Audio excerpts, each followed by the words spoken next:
আমি রাষ্ট্রপতির দায়িত্ব গ্রহণ করেছি।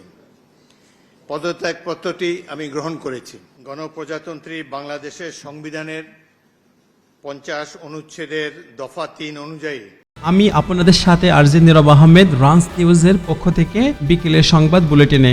আজ 24শে জুলাই 2026 শুক্রবার দেশ বিদেশের সর্বশেষ গুরুত্বপূর্ণ সংবাদ নিয়ে আমি হাজির হয়েছি আপনাদের সামনে। গণমাধ্যমের পাতা থেকে বাছাই করা খবরগুলো সংক্ষিপ্ত, সঠিক ও বিশ্লেষণধর্মী কিছু খবর তুলে ধরব।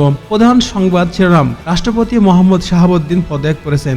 স্পিকার হাফিজউদ্দিন আহমেদ ব্যাংকক থেকে দেশে ফিরেছেন। বিকেল 5টায় জাতীয় সংসদ ভবনে সম্মেলন। বিস্তারিত জানাবো বিশেষ প্রতিবেদনে। তাহলে শুরু করা যাক।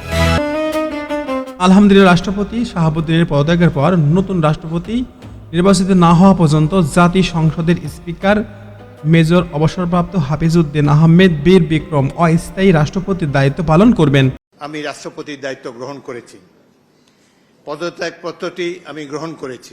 গণপ্রজাতন্ত্রী বাংলাদেশের সংবিধানের 50 অনুচ্ছেদের দফা 3 অনুযায়ী মহামান্য রাষ্ট্রপতি জনাব মোহাম্মদ শাহাবুদ্দিন তার স্বাক্ষরযুক্ত পদত্যাগপত্র আজ 24শে জুলাই 2026।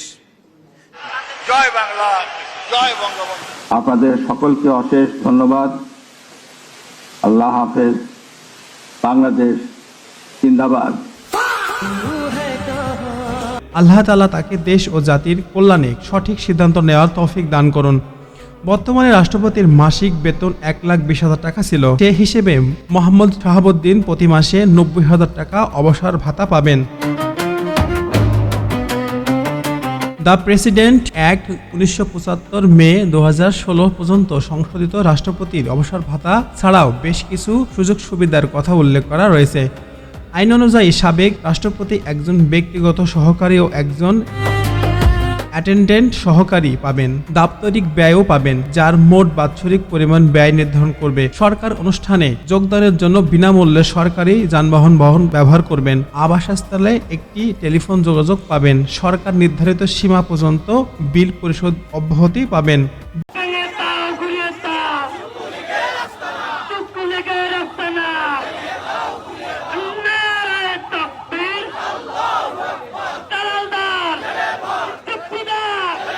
বিএনপির প্রত্যাশার অভিশাপ তো লেগেই গেল, কারণ অভিশাপ কার দিকে গেল এই প্রশ্ন উত্তর এখন স্পষ্ট।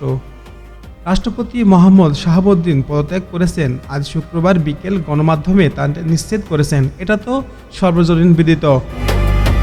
আমার মুখ থেকে শুনে কি লাভ? I am sick, so is the done. The পদত্যাগপত্রে স্বাক্ষর করা হয়েছে কিনা তা জানতে চাইলে তিনি বলেন, বলে দিয়েছি, বুঝে নেন।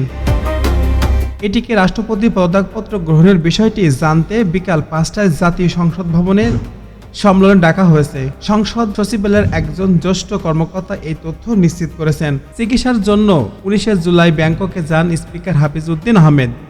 সফরসূচি অনুযায়ী আগামী 26শে জুলাই তার ফেরার কথা ছিল, কিন্তু রাষ্ট্রপতির পদত্যাগের গুঞ্জন শুরু হওয়ার পর সরকারের উচ্চ পর্যায় থেকে সফরসূচি সংক্ষিপ্ত করে স্পিকারকে দেশ ফিরতে অনুরোধ করা হয়। শুক্রবার দুপুর 12:10 বাংলাদেশের বিমান ফ্লাইটের ব্যাংকক থেকে দেশে ফিরেছেন তিনি। সংবিধানের 50-3 অনুচ্ছেদ অনুযায়ী স্পিকারের উদ্দেশ্যে স্বাক্ষরযুক্ত পত্র পাঠিয়ে রাষ্ট্রপতি পদত্যাগ করতে পারেন।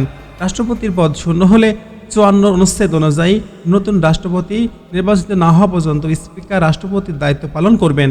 স্পিকারকে দেশে বা সরাসরি উপস্থিত থাকতে হবে। সংবিধানে এমন কোনো বাধ্যবাধকতা না থাকলে রাষ্ট্রপতির পদ শূন্য হওয়ার সঙ্গে সঙ্গে স্পিকারকে দায়িত্ব নিতে হয়। 2026 সালের ফেব্রুয়ারির নির্বাচনে বিএনপির বড় বিজয়ের পর থেকে এই ইস্যুতে রাজনৈতিক চাপ বেড়েছিল। রাষ্ট্রপতি শাহাবুদ্দিন আগেও অন্তর্বর্তীকালীন সরকারের সময়ও নিজেকে অপমানিত বোধ করার কথা জানিয়েছিলেন।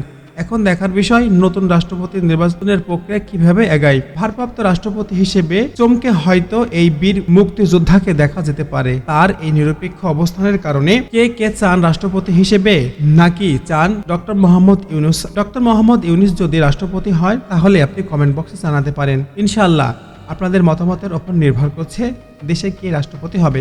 এতক্ষণ আমাদের সাথে থাকার জন্য অসংখ্য ধন্যবাদ। আর ছিলাম আমি আরজে নীরব আহমেদ। এই ছিল বিকেলের সংবাদ বুলেটিন। দেশ বিদেশের সর্বশেষ খবরাখবর জানতে আমাদের সাথেই থাকুন।